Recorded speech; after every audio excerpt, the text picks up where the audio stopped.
Bem, eu estou com uma atribuição um pouco difícil. Não difícil pela falta do que dizer, muito pelo contrário. Difícil pelo excesso do que dizer.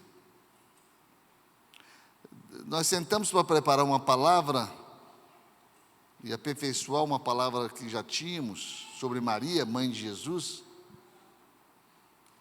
e resultou num livro, o que a gente saiu pesquisando. Aí o pessoal da mesa perguntou: pastor, o senhor tem projeção? Eu falei: não tem jeito. Nós colocamos um universo aqui, estamos na dependência do Espírito Santo de Deus para traduzi-lo para os irmãos, para trazer em 45, 50 minutos para os irmãos. Mas tem um grupo musical que traduziu uma música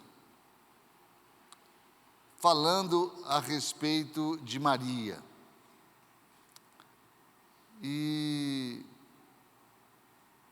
ele fala muito simples, mas na posição que eu gostaria de falar nessa noite. Porque ele coloca Maria num lugar distinto, mas fala por que a distinção. Qual o propósito da distinção? Eu queria distinguir realmente Maria entre as mães e a gente fazer uma reflexão a respeito do papel dela dentro do plano messiânico. Mas eu queria que vocês me acompanhassem ouvindo essa música. Agora, a música vocês vão ficar encantados de ouvi-la, mas leiam o que está no rodapé, leiam a tradução da letra. Amém? Então, ouçamos esse grupo.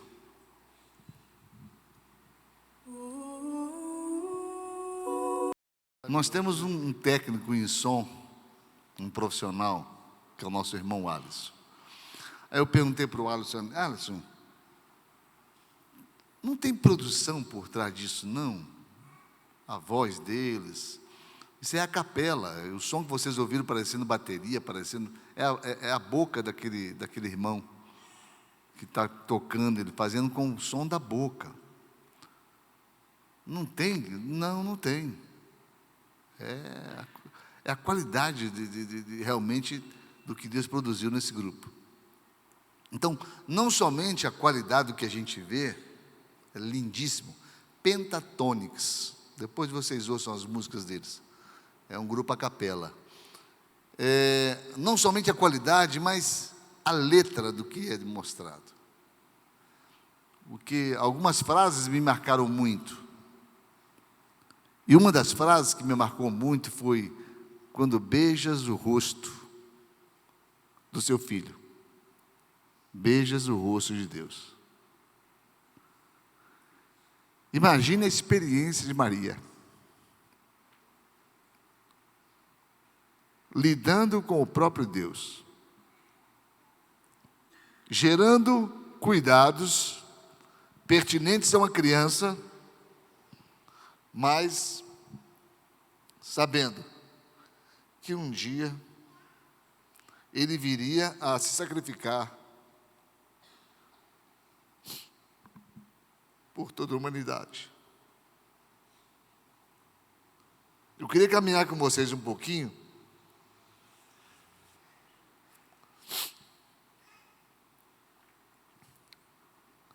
e eu gostaria de fazer algo.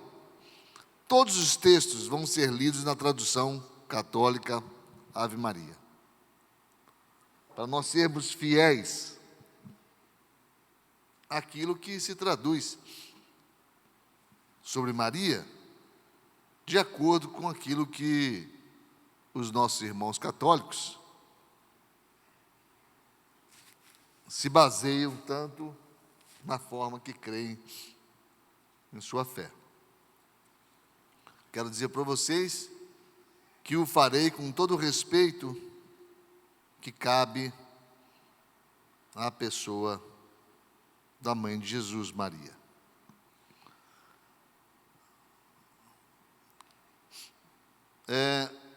Antes de ler, eu queria ler um pensamento que Deus me colocou no coração. Não se mede a relevância espiritual de alguém pelo fato dela entrar numa igreja para adorar, e sim pelo fato dela sair dessa igreja para servir a Deus. Então, eu quero colocar o foco da Maria, serva de Deus, que é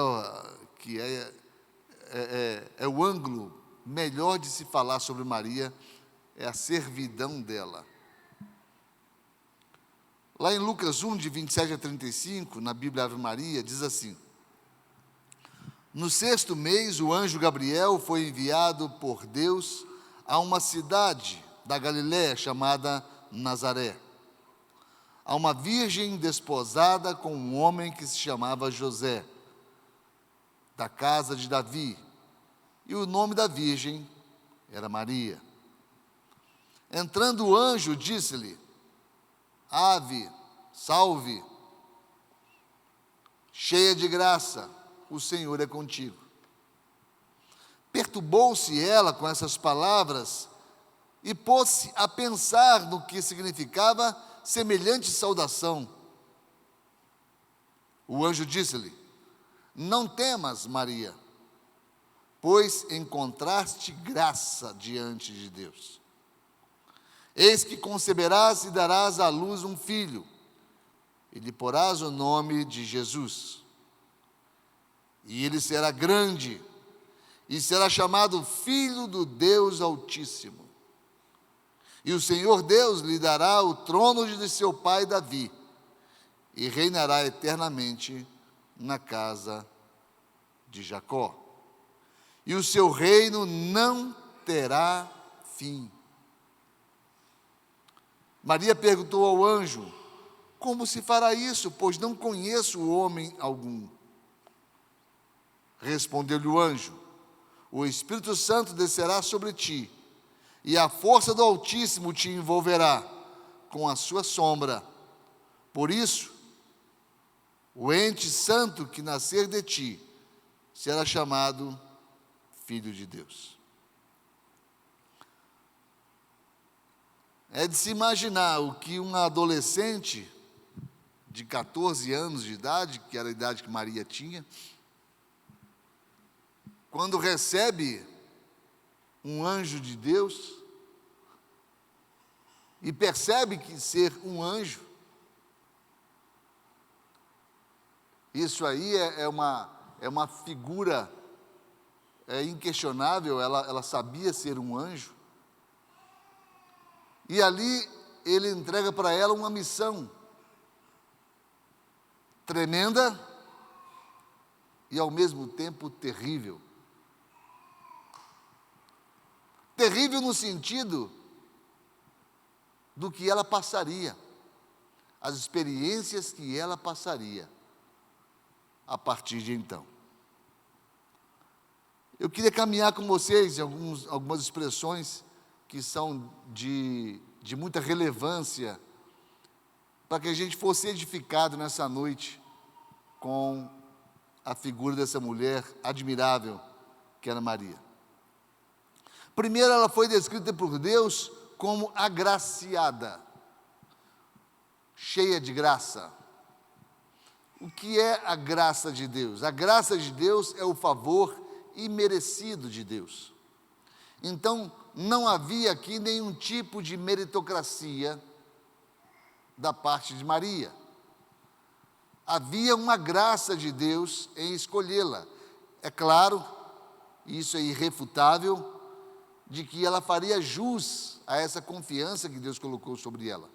Apesar da tenra idade, da pouca idade, Deus viu no coração de Maria, Deus viu a capacidade de suportar essa responsabilidade tremenda de ser a genitora da humanidade de Cristo.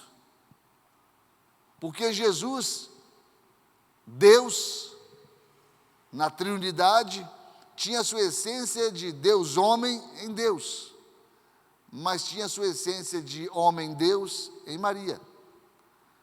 Porque foi o ventre de Maria que deu a humanidade a Cristo. Enquanto a semente que gerou a vida dele, de Jesus, no ventre de Maria, ela vinha de Deus, o ventre vinha do homem, ou da mulher Maria. Então, a graça de Deus caiu sobre Maria. Então, lá em Efésios capítulo 2, versículo 8, fala: porque pela graça sois salvos mediante a fé. E isso não vem de vós, é um dom de Deus.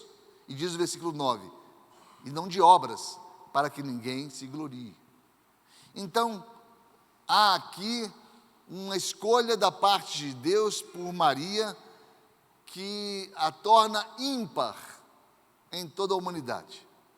Não podia ser Joana, não podia ser Antônia, não podia ser Sara, não podia ser Rebeca, não podia ser outra senão Maria.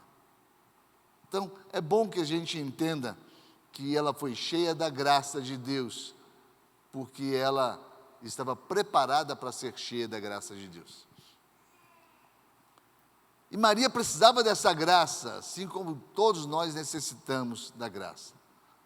E lá em Lucas 1,47, Maria faz uma declaração tremenda. Ela fala: o meu espírito se alegra em Deus, meu Salvador. Ela se coloca no papel de uma necessitada da salvação.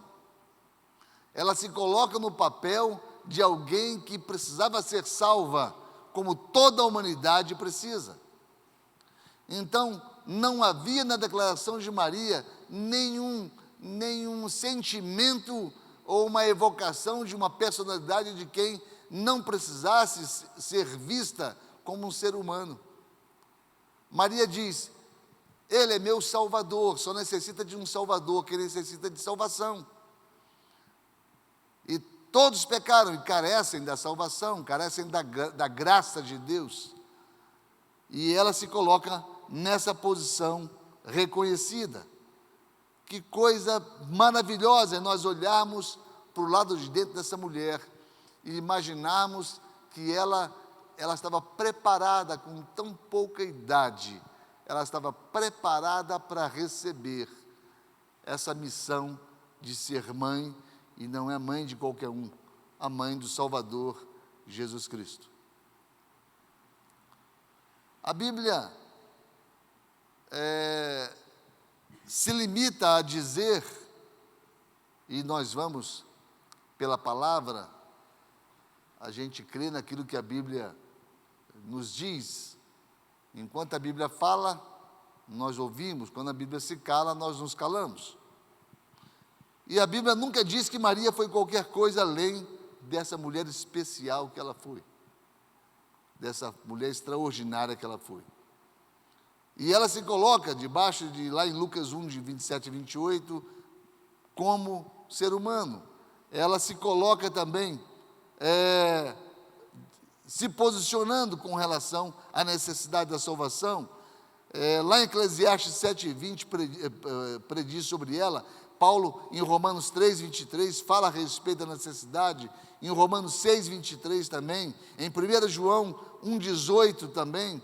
Não teve nenhuma concepção imaculada, especialíssima, não. Ela foi escolhida pela natureza do espírito de Maria, de serva. Maria, aquilo que é inquestionável, era virgem quando na concepção de Jesus. Diz o texto da palavra de Deus em Lucas 1,34, eu quero que vocês me acompanhem ouvindo. Ele disse: Maria, o anjo: como se fará isso, visto que não conheço homem algum? Ou ela não tinha tido ainda nenhum tipo de experiência, ela era virgem, apesar de ser recém-casada, seu esposo ainda não havia coabitado com Maria. E algo importante, lá em Mateus 1:25, diz algo que nos faz refletir. E José, seu esposo, não a conheceu até que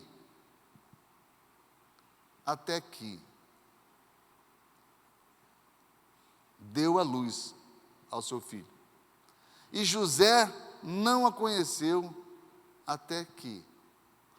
Se de repente eu pedisse para 2, 3 de vocês se levantarem e falassem, e ficassem de pé, até que eu me sentasse, e de repente eu achasse um local que me assentasse, ao me sentar, eu liberaria as pessoas que estavam de pé, de ficarem de pé, porque eu predeterminei que eles ficariam de pé até que eu me sentasse.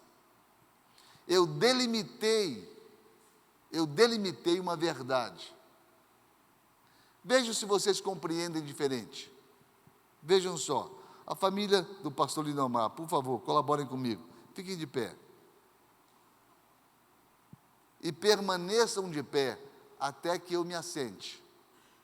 Ok?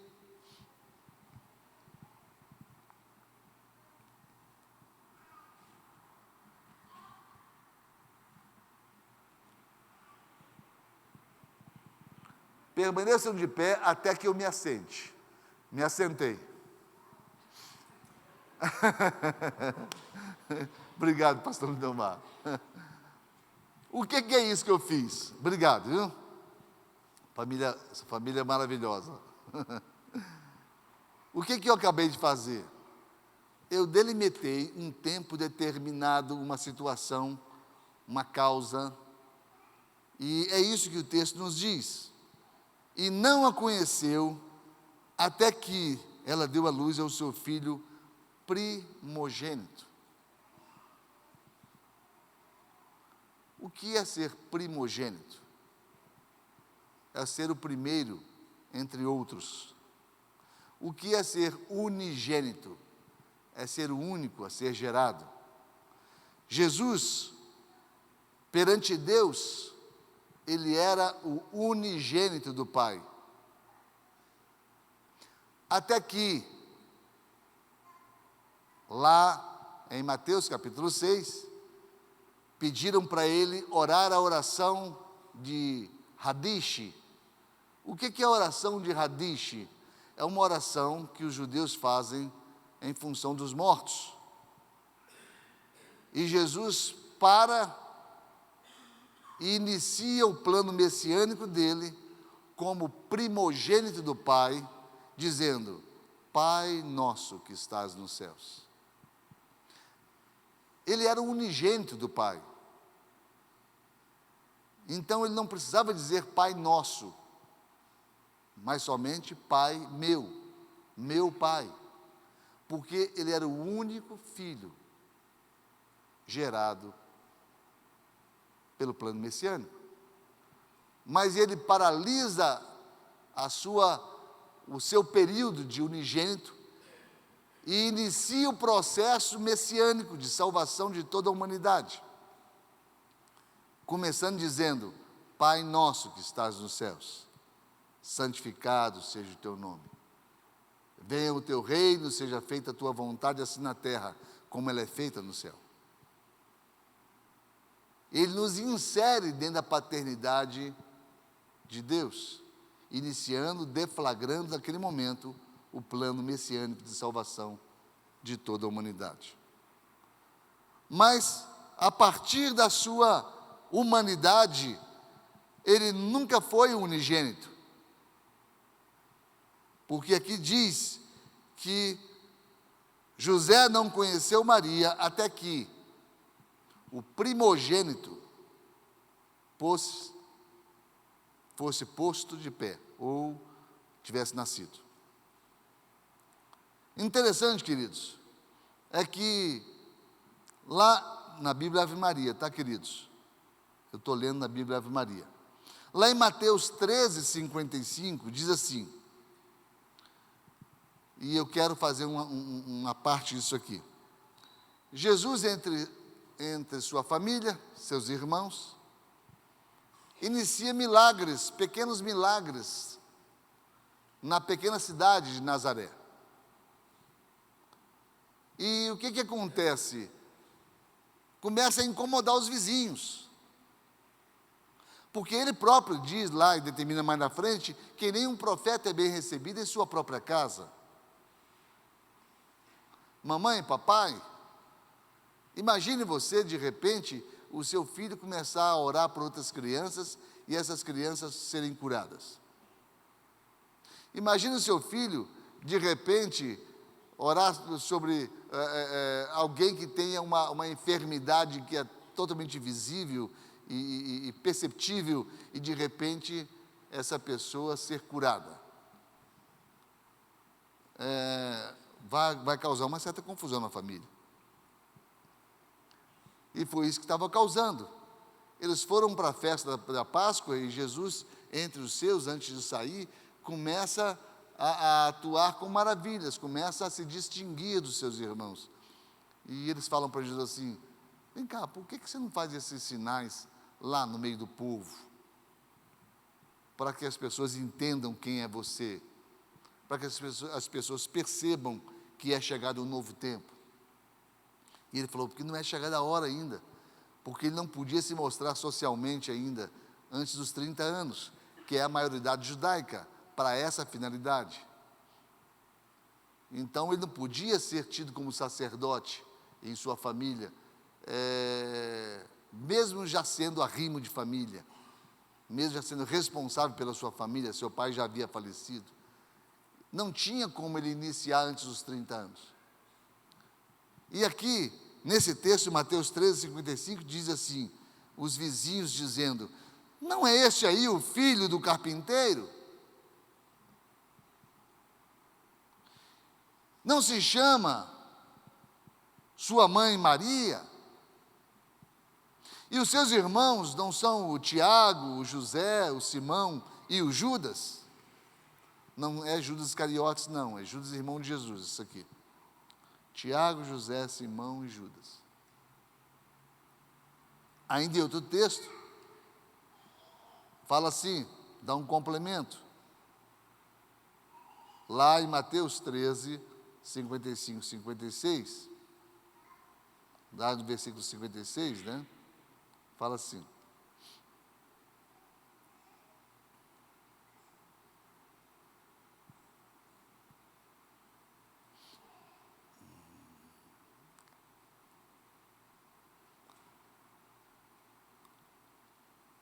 E não moram entre nós as suas irmãs? Mulher ainda é tratada como res, como coisa. Não tinha a distinção de ser citado o nome delas. A não ser que houvesse uma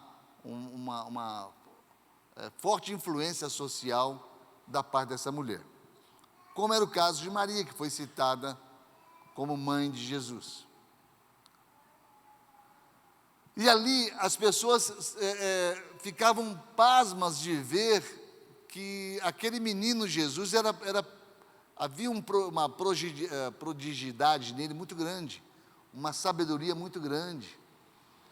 E a gente fica imaginando essa criança crescendo sob a responsabilidade de uma mãe que sabia quem ele era. Maria não revelou a ninguém quem era Jesus antes do tempo determinado. E quando Jesus já tinha 30 anos de idade, ela sabendo qual seria o destino do seu filho, numa festa em Caná da Galileia, ela pede, ao acabar o vinho, ela entendendo que Jesus já vinha desenvolvendo uma sabedoria fora do comum, fora do normal, ela vira para Jesus e fala, olha, o vinho acabou, como quem diz, você pode fazer alguma coisa? Você pode dar algum tipo de orientação? E Jesus olha para Maria e fala para Maria, sem desrespeito algum. Jesus fala para Maria, mulher, não é chegada a minha hora. Ele não fala, mãe, não é chegada a minha hora. Não, porque ele falava de reino agora. Jesus sabia discernir muito bem o momento em que era um momento familiar, do momento em que era um momento ministerial. Coisa que muitos de nós não sabemos fazer. Muitos de nós enfiamos os pés pelas mãos quando nós queremos falar de Jesus para um parente, para um parente próximo, aparentado, ou vizinho, ou amigo. A gente muitas vezes sai atravessando uma coisa na frente da outra. Jesus discernia muito bem o momento espiritual. E aquele momento era um momento espiritual, por isso ele trata Maria não como mãe, mas como mulher, ao falar para ela, mulher, não é chegada a minha hora, ou seja, existe um tempo pré-determinado. Assim como lá em Lucas 11, 27, quando uma mulher se aproxima de Jesus e fala, bem-aventurado o ventre que te trouxe, e os seios que te amamentaram. E Jesus declara lá em Lucas 11, 28, da Bíblia Ave Maria, antes, bem-aventurados são os que ouvem a minha palavra e aguardam ou a cumprem. Ou seja, nesse processo espiritual, não misture as coisas. Estabeleça aquilo que realmente tem valor, aquilo que realmente tem peso para o momento. A gente vê que um homem de 30 anos, que sabia exatamente o que fazer, sem claudicar, sem mancar, sem dar nenhum tipo de furo, sem nada fora do que é normal, é porque ele foi muito bem criado. Ele foi muito bem educado. Imagine que toda a humanidade dependia da qualidade de maternidade que Maria daria a seu filho. Não tem como escolher outra mulher para falar no Dia das Mães. Não tem como. Em nenhum outro lugar das Escrituras ou qualquer outra situação há qualquer tipo de louvor ou glória ou adoração, mas há admiração, a conscientização do papel dessa mulher, do papel dessa mãe ao educar de uma forma perfeita. E eu faria menção aqui ao que Isabel fala lá em Lucas 1, de 42 e 44. Exclamou com grande voz, em alta voz, e disse Isabel a Maria, bendita és tu entre as mulheres, e bendito o fruto do teu ventre. E de onde me provém isso? A mim, que venhas visitar-me, aquela que traz em seu ventre, meu Senhor? Pois eis que, ao chegar meus ouvidos a voz da tua saudação, Maria, minha prima, a criancinha que está no meu ventre saltou de alegria, que era João Batista. Agora, vocês vão convir comigo que ela fala aqui da bênção que é Maria, mas a Maria mãe do Senhor Jesus, a Maria que trazia no seu ventre essa criança que dividiu a história, essa criança que viria trazer esperança de salvação a toda a humanidade. Se Maria não tivesse grávida de Jesus, será que ela teria recebido por parte de Isabel essa distinção? Perfeitamente que não. Porque a distinção estava pelo fato dela trazer no ventre o Filho de Deus. E é importante que isso se mantenha nas nossas memórias. Porque muitas vezes se usa esse texto para evocar uma deidade a essa mãe. E não foi essa a intenção de Isabel. Isabel quis dizer para Maria que ela era bendita, porque trazia no ventre o Senhor Jesus. Amados, falar dessa mulher, falar dessa mãe, é muito rico, muito rico. Eu preenchi aqui 67 laudas a respeito do assunto, e ficou muita coisa para ser dita ainda. E eu vou garimpando aqui, enquanto falo com vocês, tudo aquilo que a gente foi achando sobre Maria. Agora eu queria caminhar de uma forma mais certeira ou de uma forma mais profunda em quatro características que essa mulher traz na sua identidade, que são admiráveis e nós precisamos caminhar e aprender com ela. Primeiro, aprendendo virtudes com Maria. Interessante que um dos nossos problemas a respeito de Jesus é que nós negligenciamos a sua natureza divina humana, teantrópica, né?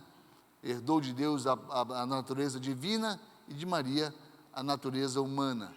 Maria soube distinguir uma coisa da outra. Olha o que o anjo fala para Maria. O anjo fala para Maria assim: alegre-se, agraciada. Alegre-se. Interessante. Alegre-se. Eu fico imaginando, alegrar-se exatamente pelo quê? Ah, não, alegre-se porque você vai carregar essa criança no seu ventre. Mas também alegre-se porque seu casamento será perturbado. Seu marido será obrigado a enfrentar o constrangimento de uma gravidez mal explicada.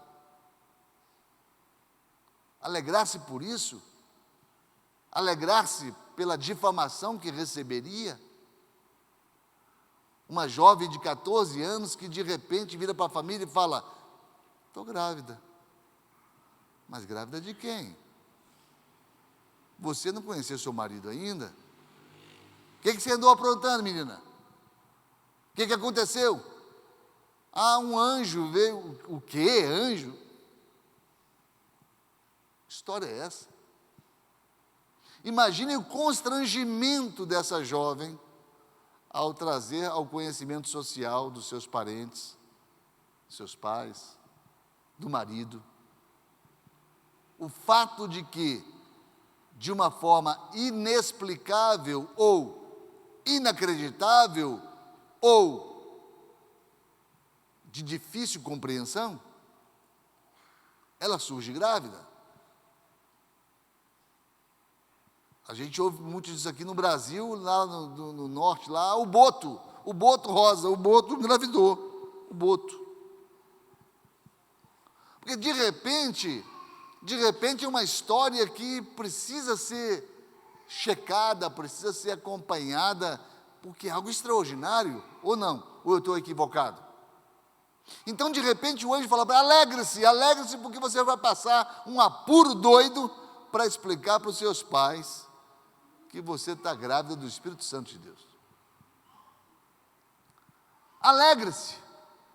Você ouvirá o choro das mães de Belém, lamentando a morte pelos seus filhos e culpando o seu.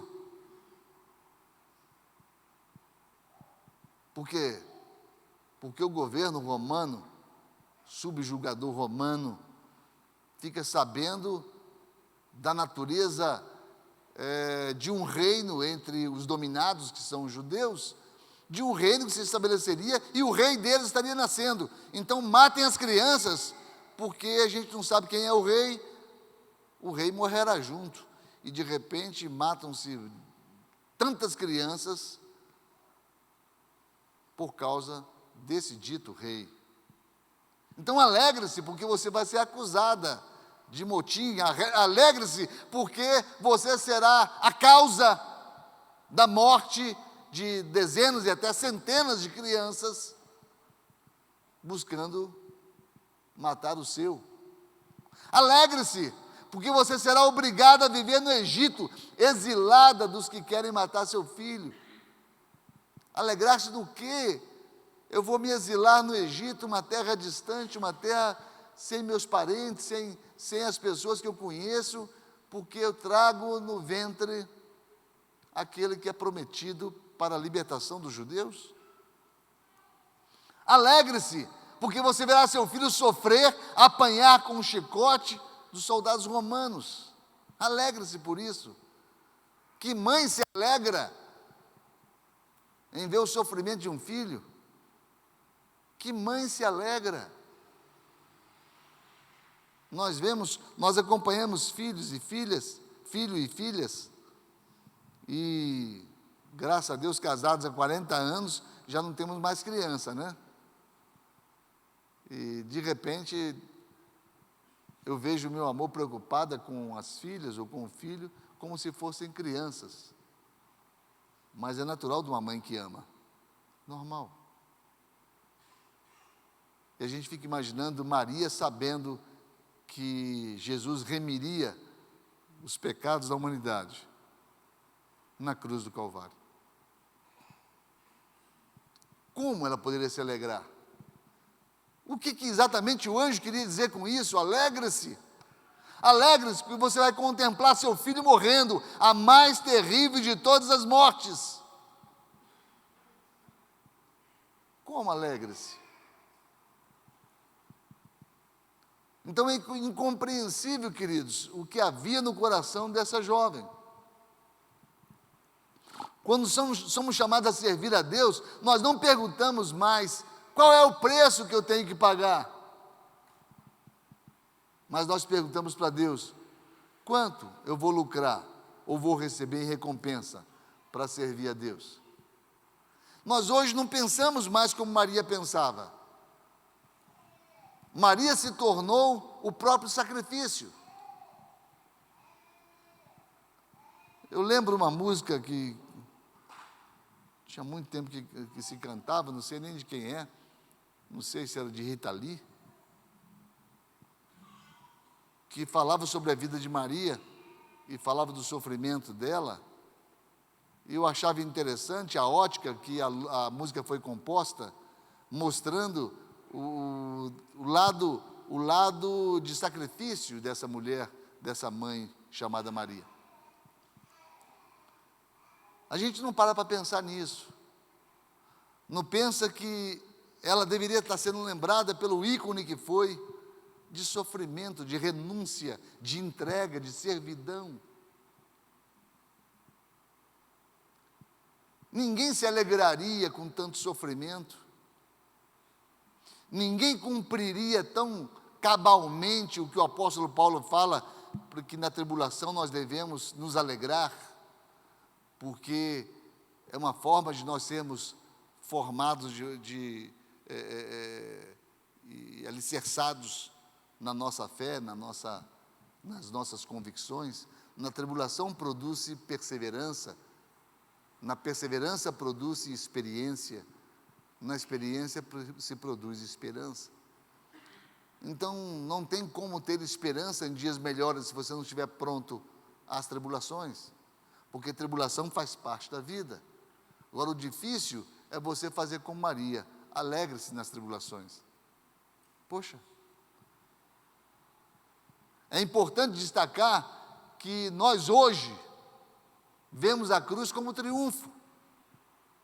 Quando pensamos na cruz de Cristo, nós pensamos na vitória de Cristo. Amém, queridos? Nós não nos constrangemos com a cruz. Não nos constrangemos com a cruz. A cruz é motivo de glória. A cruz é motivo de alegria, porque foi nela que Jesus nos alcançou. Mas quando nós vamos para Caldas Novas, numa determinada baixada que tem lá, eu e minha esposa e os filhos, lembramos da filha que perdemos no acidente, naquela baixada. Quando eu olho para aquela ponte, eu lembro direitinho do carro capotando e lembro da filha estirada no asfalto. Eu não me alegro nem um pouco com isso.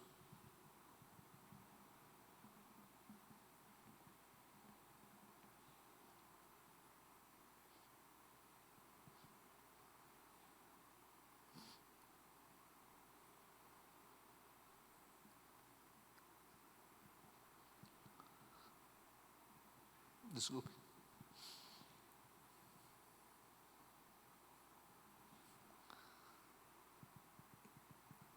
Então, quando a gente fala da cruz, a gente fala de vitória, a gente fala de triunfo. Mas quando se falava da cruz, no tempo de Maria, significava outra coisa. Significava o sofrimento do filho dela. Significava a morte do filho dela. E o objeto de morte e de sofrimento não é boa lembrança. Ninguém tira foto de velório. Ninguém tira foto de caixão.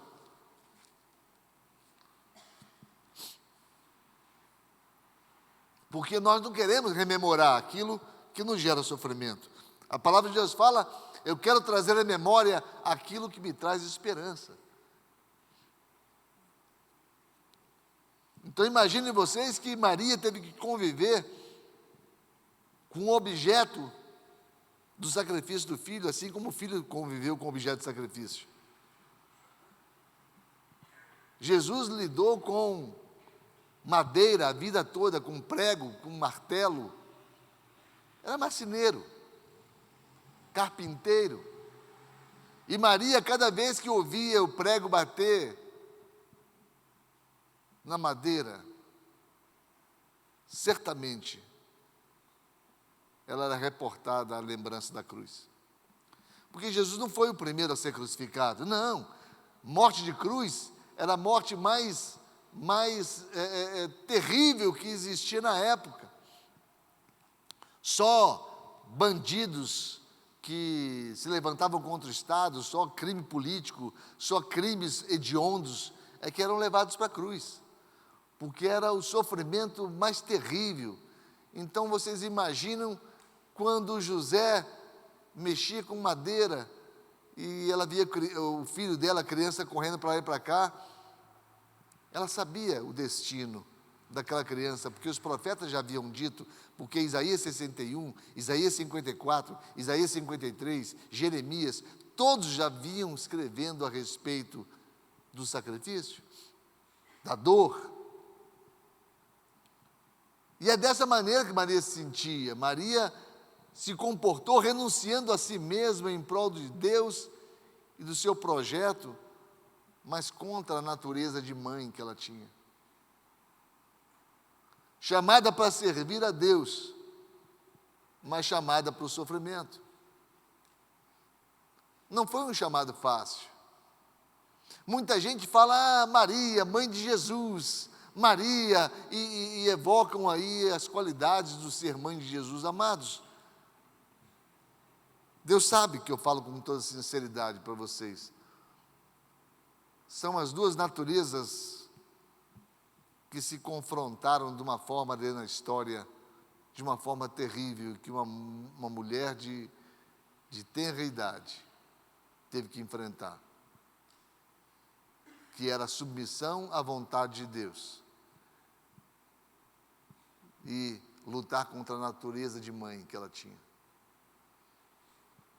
Não é fácil, não. Um dia foi difícil para Abraão isso. Deus vira para Abraão, Deus promete a Abraão um filho aos 70 anos de idade, e Abraão espera esse filho. Por quê? Porque a glória do judeu é a sua descendência. A bênção de uma mulher agraciada. Maria foi agraciada por Deus. Por que Maria foi agraciada por Deus? Porque teve muitos filhos. A bênção para uma mulher judia chama-se filhos. A maldição é quando ela é estéril. Maria teve muitos filhos. Nos importa agora o primeiro, o primogênito, Jesus. Agora, o interessante é que ela entrega Jesus, como Abraão entregou Isaac. Porque Deus prometeu para Abraão um filho, Isaac.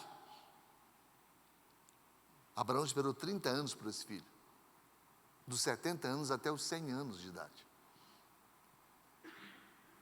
Imaginem vocês que a idade de Isaac era de 18 até 29 anos, mais ou menos, quando Deus o pediu para si. E Deus fala para Abraão: Abraão, pega o teu filho, o teu único filho, a quem amas. Vai lá no Monte Moriá, na região de Moreia, e oferece ele por holocausto por amor a mim. Abraão sai de madrugada e leva Jesus, caminho de 3 dias, leva Isaque. Lá ele sobe uma montanha, com ele e o filho Isaque, para o sacrifício. Amados, essa foi a experiência de Deus com Jesus. Abraão, pai e filho, pai Abraão, filho Isaque, sobe a montanha, com a lenha nas costas. Pai Deus, filho Jesus, sobe a montanha, Jesus com a lenha nas costas. Lá Isaque é colocado sobre a lenha, lá Jesus é colocado sobre a lenha. Lá Abraão é poupado da dor de dar seu filho, e lá Deus não se poupa da dor de dar seu filho. Só que Sara não sabia da entrega de Isaque. O texto bíblico fala que Abraão não contou para Sara. Por quê? Que mãe entregaria seu filho para ser sacrificado a Deus? Que mãe, queridos? Que mãe entrega seu filho para ser sacrificado a Deus como prova de amor a Deus? Que mãe faz isso? Sabe que mãe? Maria. Maria fez isso. Maria acompanhou Jesus até lá no Gólgota. Maria, cada passo de Jesus, Maria estava do lado, entregando seu filho, seu primogênito. Agora vocês imaginem que o peso disso era muito maior do que a gente imagina. Por quê? Porque lá em Timóteo, Paulo fala para Timóteo assim, 2 Timóteo 2,3: participa dos meus sofrimentos como um bom soldado. E o que a gente vê é Maria fazendo isso. No Cântico de Maria, a gente vê Maria se entregando de uma forma verdadeira. Não teve medo de se entregar inteiramente a Deus. Olha que coisa tremenda, no verso 38, aconteça comigo conforme a tua palavra, diz Maria para Deus. Aconteça comigo conforme a tua palavra. Ou seja, ela entregou o seu corpo, sua integridade, sua reputação, seu futuro, seu casamento, seus filhos. O grande problema nosso hoje é que nós não nos entregamos por completo. Nós temos reservas. Aliás, entregamos muitas vezes aquilo que nos convém entregar. Nós não vivemos esse evangelho que Maria viveu, da entrega total, imparcial. Nós não vivemos a intensidade desse evangelho. Quando você vê tanta gente aí orando para Maria, pedindo Maria, quem pede a Maria a sua experiência?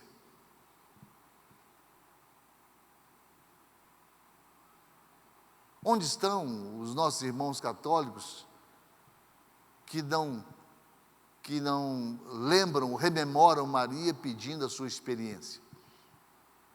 Ninguém quer a experiência dela. Ninguém quer a dimensão de entrega que ela teve. Ninguém quer se beneficiar, se maleficiando. A gente quer se isentar de dor. A gente quer ser curado, mas não quer a injeção, não. A gente quer ser curado, mas não quer o tratamento, não. Seja feita a tua vontade, como Maria falou, é uma vontade muito dura.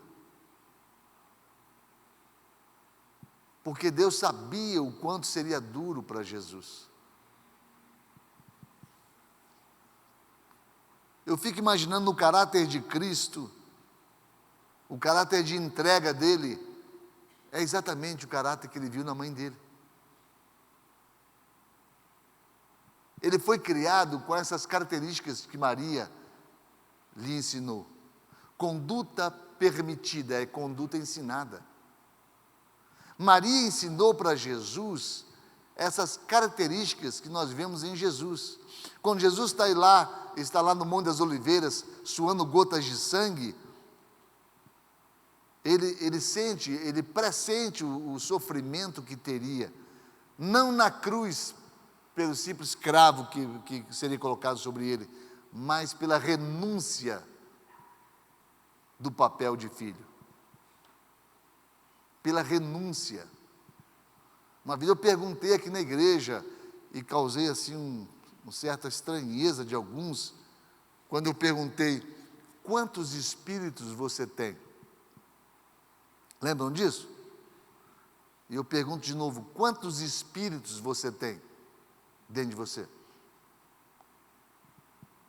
Já pararam para pensar nisso? Você tem 2 espíritos dentro de você. Eu espero que todos tenham. O teu espírito, porque ele é independente, se você tem o Espírito Santo ou não, você tem o teu espírito, que é a tua vida, o fôlego de vida. Você é uma alma vivente. Então você tem dentro de você o fôlego de vida, que é o teu espírito, e o Espírito Santo. Eles coexistem dentro de você. Não está um dentro do outro, não. Eles estão partilhando da tua vontade, do teu querer, do teu realizar, da tua fé, da tua falta de fé. Eles estão compartilhando de tudo isso, ambos. E quando Jesus estava na cruz do Calvário, Jesus grita: Pai, em tuas mãos eu entrego o meu espírito. Que espírito Jesus entregou para Deus? O do filho de Maria ou do filho de Deus? Ou o Espírito Santo? Ele entregou o Espírito Santo. Mas por que ele entregou o Espírito Santo?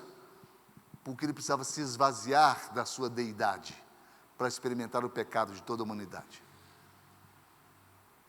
E por isso ainda que ele grita Pai, Abba. Por quê? Porque ele ainda era filho, porque tinha o Espírito Santo de Deus dentro dele. Mas quando ele entrega o Espírito Santo de Deus sai de dentro de Jesus, e ele suga para si o pecado de toda a humanidade, não somente dos crentes, não, de toda a humanidade. Toda a humanidade em todos os tempos.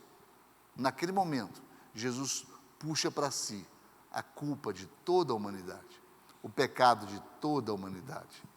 E naquele momento ele se torna o homem mais digno da morte, porque o salário do pecado é a morte.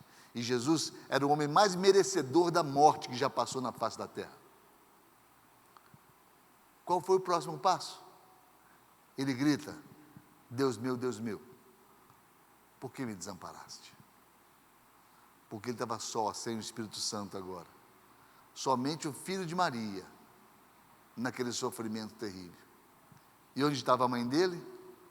Aos pés da cruz, vendo tudo isso, experimentando tudo isso, sem poder fazer absolutamente nada. Porque aquele momento era o momento entre ele e o Pai. Então, queridos, nós temos que aprender com Maria. Terceira coisa que nós aprendemos com Maria: ela não permitiu que o grande chamado para ser mãe do Salvador do mundo afetasse sua humildade. Amados, diante de Deus, eu vou falar para vocês em sã consciência, sem medo de pré-julgamentos. Maria não gostaria nada se soubesse o que fizeram com o nome dela. Ela não gostaria disso, porque ela sabia do lugar que ela tinha. Ela entendia o lugar que ela tinha dentro do processo. Ela sabia quem ela era. Era uma mulher humilde,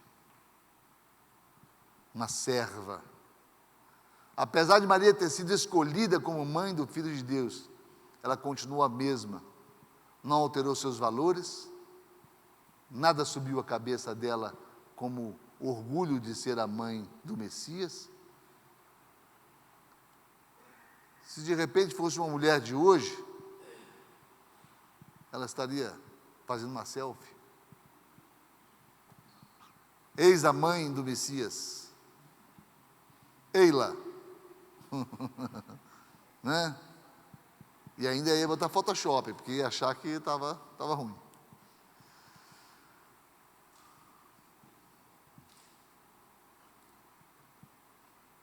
Eu coloquei aqui um detalhe que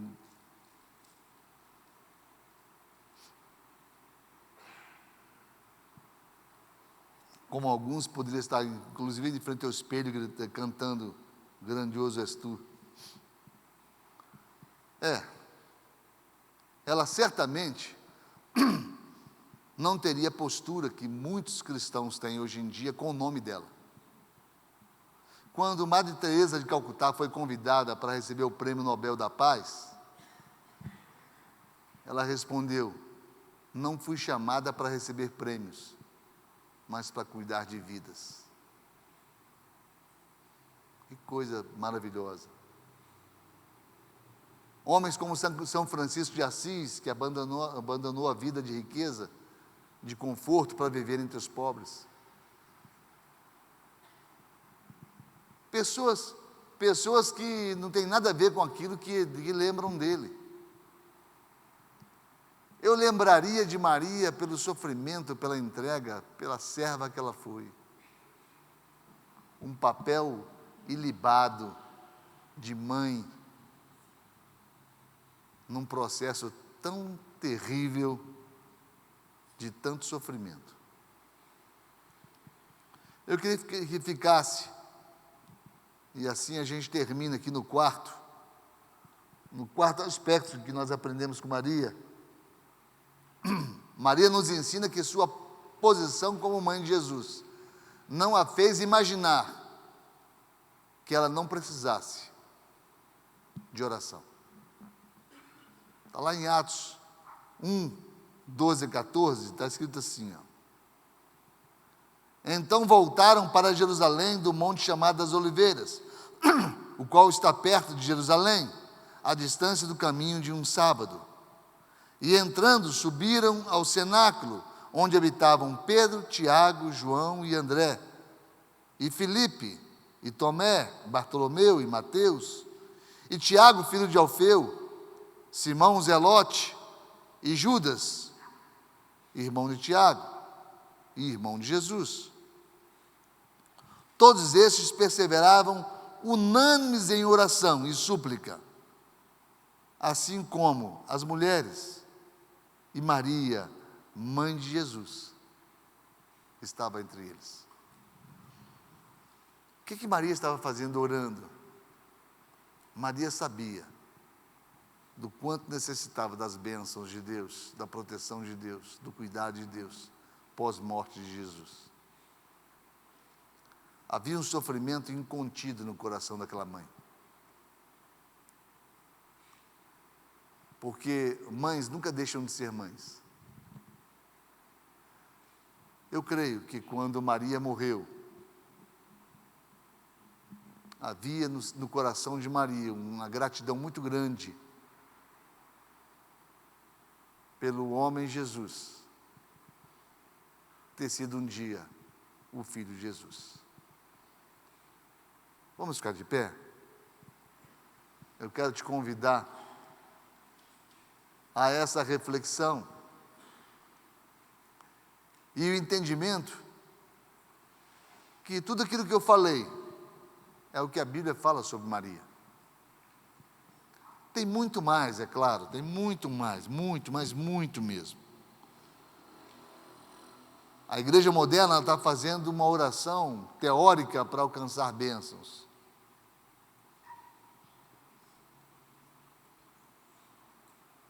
Nós, ao invés de orarmos por prosperidade, por poder, por tanta coisa, devemos orar por sintonia com Deus. Quando eu falo em oração, não falo sobre técnicas, métodos, jeitos de certo de orar. Estou falando sobre relacionamento, aquilo que Maria experimentou profundamente com Deus, ao passar suas virtudes de mãe, de mulher sábia, para o menino Jesus. Imaginem vocês que ter relacionamento com Jesus é a maior lição que Maria deixa para a humanidade. Um relacionamento de compreensão de um plano tremendo, de um plano tão bem compassado por Deus, mas que necessitava das pessoas certas. Nos dias de hoje, o Evangelho necessita de muitas mães, não para serem as mães de Jesus, mas para serem mães de seus filhos, para serem exemplo dos fiéis, para serem referência em suas famílias. A maternidade não mudou, as responsabilidades não mudaram, as mães mudaram. Eu queria, numa noite como essa, que a gente ainda comemora o Dia das Mães, que a gente refletisse sobre o papel, não somente das mães, mas dos pais, dos homens, não somente das mães e dos pais, mas dos filhos, o entendimento de que nós temos responsabilidade uns com os outros, da formação do caráter, da edificação da fé no coração, do ensino pelo exemplo, porque se o ensino influencia, o exemplo arrasta, e nós necessitamos do exemplo. E é o exemplo de Maria. Precisamos de compromisso com a servidão a Deus. Precisamos entender que Evangelho, muito mais que privilégio, é prontidão e serviço. É estarmos aptos a servir a Deus da melhor forma possível.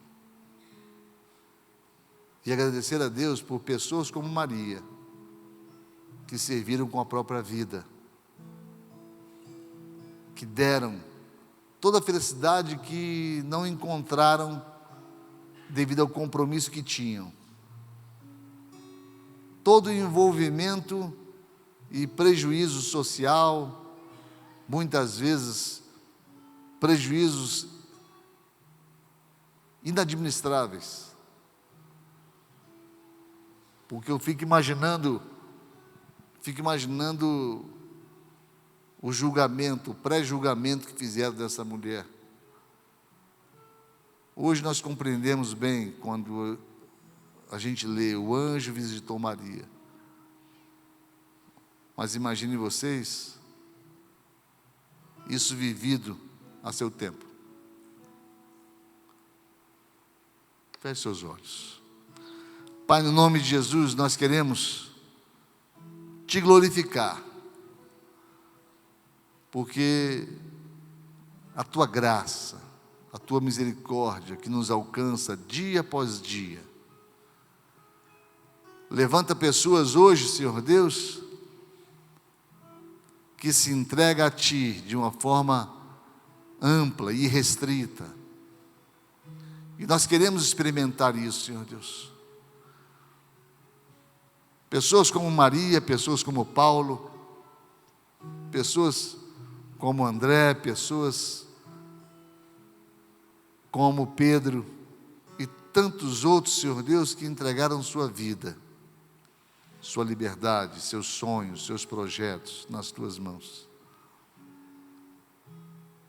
Usa-nos, ó Pai, como instrumento Teu. E faz de cada um de nós, ó Pai, um instrumento, Senhor Deus, do Teu Evangelho. E que possamos experimentar qual seja a boa, perfeita e agradável vontade do Senhor para a nossa vida. No nome de Jesus.